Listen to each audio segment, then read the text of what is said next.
اللہ سے ڈرو اور اس کے رسول پر ایمان لاؤ تاکہ اللہ تمہیں اپنی رحمت کے 2 حصے عطا فرمائے۔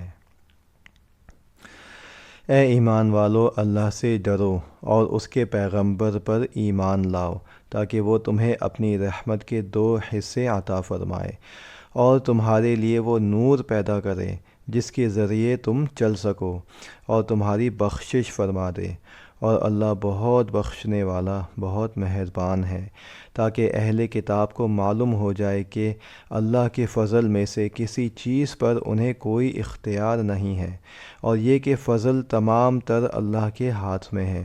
جو وہ جس کو چاہتا ہے عطا فرماتا ہے، اور اللہ فضل عظیم کا مالک ہے۔ سورہ حدید آیات 28 سے 29، آسان ترجمہ قرآن، مفتی تقی عثمانی۔